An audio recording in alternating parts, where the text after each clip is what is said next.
இவரு உட்காந்துக்குவாரு. நாங்களாம் இந்த ஊரை விட்டு எங்கன்னா ஓடிடுமா சொல்லுங்க. நீங்க எங்களுக்கு கரண்ட் இல்லாத நாங்க எப்படி இருக்க முடியும்? நீங்க சொல்லுங்க கொஞ்சம்.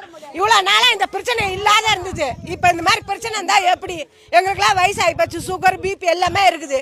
இந்த மாதிரி கரண்ட் இல்லாத ரோட்ல உட்காந்து இருக்க முடியும் நைட் வரைக்கும் வெடியா பிரச்சாரத்துக்கு வந்தாரு. எல்லாம் செய்யறோமா பண்றோமான்னு சொன்னாரு. கும்பிட்டுக்குன்னு அவர் பாட்டுக்கு போயிட்டாரு. யாருமே பார்க்கல, யாருமே வரல, வரவே இல்லை, ஒருத்தர் கூட வரல. முன்னாடி ஆட்சியில ஏதாவது பிரச்சனைனா கட்சிக்காரங்களாம் வந்து பாப்பாங்களா? பார்ப்பாங்க, வருவாங்க. எதனா ஒரு ட்ரைனேஜ் பிரச்சனைனா, கரண்ட் ஏதாவது பிரச்சனைனா வந்து பார்ப்பாங்க.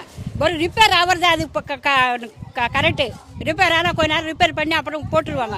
இது அப்படி இல்லை, 2 மணி நேரம் 2.5 மணி நேரம் இப்படி ஆகுது. ட்ரைனேஜ் அடைச்சனு கிடக்குது, ஃபுல்லாக டேங்க் எல்லாம் ரொம்ப போய் கிடக்குது. இன்னும் ஒருத்தர் கூட வந்து கிளீன் பண்ணல.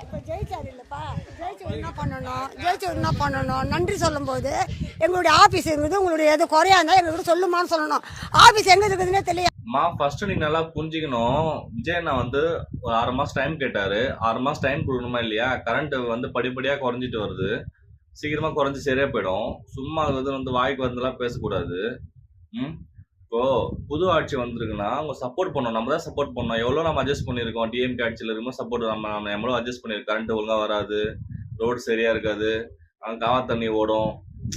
ஆனா இந்த ஆட்சி வரும்போது ஒன்று ஒன்றா பண்ணிட்டு இருக்காருல்ல. நம்ம டைம் கொடுக்கணுமே இல்லையா? வந்து 1 மாசம் தான் ஆகுது. அதுக்குள்ளே வந்து ரோடு வழியாக வந்து கத்துறதா எப்படி இருக்கும்? நம்ம இன்னும் ஒரு 6 மாசம் டைம் கொடுத்தா கண்டிப்பா சரி பண்ணிடுவார். எல்லாத்தையுமே கொஞ்சம் கொஞ்சமா சரி பண்ணிடுவாரு. இப்போ கொஞ்சமா பண்ணிட்டு தான் இருக்காரு விஜய் அண்ணா. புது ஆட்சி வந்திருக்கு, எவ்வளவு பண்ண வேண்டியது இருக்கு நமக்கு தெரியணுமா இல்லையா? நம்ம டைம் கொடுப்போம், ஒரு 6 மாசம் டைம் கொடுப்போம். கண்டிப்பா விஜய் சரி பண்றாரு. நல்ல மக்களாட்சி கொடுத்துட்டு இருக்காரு. டாஸ்மாக்லாம் ஒழிச்சிட்டாரு.